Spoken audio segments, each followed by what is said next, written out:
How's it going, everyone? It's Nathan from Nathan's DIY Garage.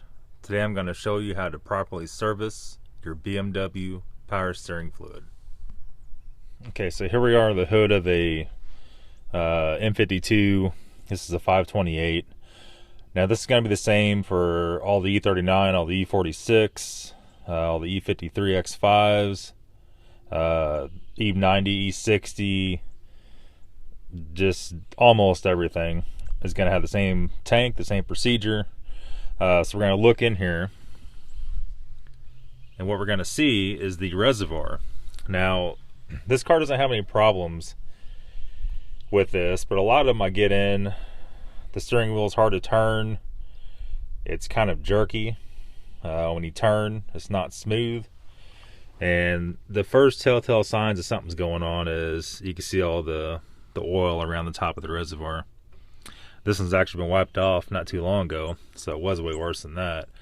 And you can see it leaking down in there, and you can see it down in there. So how this works is these do not take regular power steering fluid. So if you put power steering fluid from a Chevy in it, over-the-counter stuff from O'Reilly's or Walmart, this thing is going to leak like nobody's freaking business. And you can see down here is a power steering pump. Right there's a pulley for it.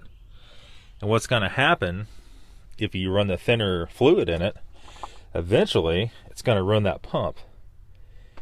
So eventually what happens, especially on the e36, they're really bad about it for some reason. It'll overheat that pump, overheat the shaft. The shaft will actually break off.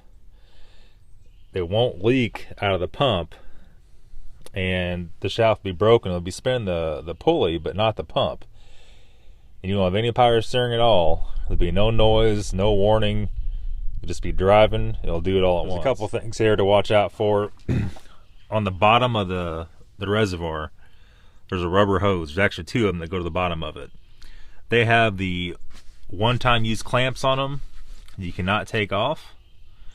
You're gonna have to take a pair of dikes and cut those off. This one's already had them taken off, which means this has probably been replaced once already. You put back on regular hose clamps like this that you turn with a screwdriver. It could be leaking from that, but if it was leaking from the hoses in the bottom, it's not going to be leaking from the top. So what we're going to do, we're going to take a rag, we're going to open this thing up. And this one's pretty full, and you can see, you probably can't see it on the camera, there you go, see how red the fluid is. This is the right stuff. Now several years ago when I bought this car and sold it to the owner, this did have the wrong stuff in it. And a lot of times you can tell by smelling it, if it smells like transmission fluid, a lot of times you're good. Since this one's leaking around here, we do know that the filter is probably getting stopped up. There's a filter in the bottom of this thing, and there's a vent in the top of it. You can even see this one or not, it's all clogged up. This one actually may not have it. Yeah, you can see right there in the bottom of the cap, the little vent that goes up to the side. And there you go. Some of them have a little thing that comes in between the deals and you can see a little better. But that hole is the vent. So that's going to purge when there's too much pressure. So what causes too much pressure is the filter stopped up, or it could just be over full too. So this is what I like to use. I like to use this Castrol. This is Transmax multi-import. Now there's two different kinds of this. Multi-import, and there's a regular Dextron. Don't get the Dextron, get this stuff. For the power steering, it probably don't make that much difference. I like to use this stuff on the ZF transmissions and on the GM transmissions.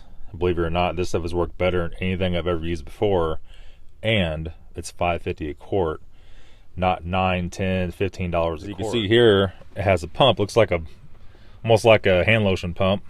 It comes down here, and I got this guy stuck in the bottom to stop it up. This is about $3 or $4 at your auto parts store. You might be able to buy that at Walmart, I don't know. This works good for taking the fluid out of here and adding fluid to it. So to take it out, you just unscrew this, stick the plunger in here, have an empty bottle and you're just going to pump it out. Okay, that's going to pump it out, let you be able to change the reservoir, change a hose, do whatever you need to do. Now this is a non-synthetic, so if you want to use the synthetic, what I like to use is stuff from, I think you could buy it AutoZone or Riley's. It's called Import. It's made by Valvoline. It's in a blue container.